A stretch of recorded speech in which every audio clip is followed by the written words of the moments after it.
उन्हाळ्यात प्रत्येक रुग्णाला रक्ताच्या तुटवड्याचा सामना करावा लागतो आणि अशा वेळी रक्ताचा प्रत्येक थेंब हा कोणाच्या तरी आयुष्यासाठी जीवनदायी ठरू शकतो. नमस्कार, मी सृष्टी आणि आपण आहोत दैनिक प्रभात आयोजित रक्तदान शिबिरात. आज येथे अनेक जण मानवतेच्या भावनेतून पुढे सरसावले आहेत. पुण्यातील नारायण पेठेतील दैनिक प्रभात कार्यालयात आज सकाळपासून रक्तदानासाठी नागरिकांची उत्स्फूर्त उपस्थिती पाहायला मिळते.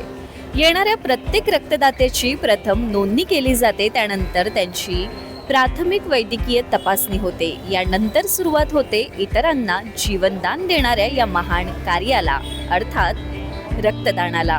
दीनानाथ मंगेशकर रुग्णालय यांच्या तज्ज्ञ डॉक्टरांच्या देखरेखीखाली हे संपूर्ण शिबिर अत्यंत शिस्तबद्ध आणि सुरक्षित पद्धतीने पार पडते. रक्तदात्यांची तब्येत तपासून योग्य ती काळजी घेत प्रत्येक प्रक्रिया काटेकोरपणे पार पाडली जाते. अर्थात या सर्व प्रक्रियेचा केंद्रबिंदू असलेल्या रक्तदात्याची विशेष काळजी घेण्यात येते. इथे येणारा प्रत्येक रक्तदाता कोणता विचार मनात घेऊन आलाय, ऐकूयात रक्तदात्यांच्या भावना.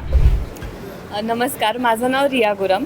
हे माझं रक्तदान करायचा सेकंड टाईम आहे. लास्ट इयर मी फर्स्ट टाईम इकडे केलं होतं रक्तदान. खूपच सपोर्टिव्ह स्टाफ आहे आणि सगळ्यांनी खूप मदत केली. लास्ट टाईम थोडीशी भीती वाटली होती, पण यावेळी मी आले आपणहून आणि लास्ट टाईमसारखाच एकदम चांगला एक्सपिरियन्स होता.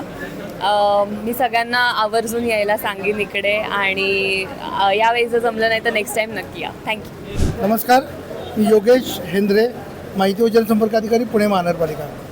आज दैनिक प्रभात यांनी फार चांगला उपक्रम ठेवलेला आहे रक्तदानाचा. रक्तदान ही काळाची खूप गरज आहे आणि एका रक्तदानामुळे बऱ्याच लोकांचे जीव वाचतात.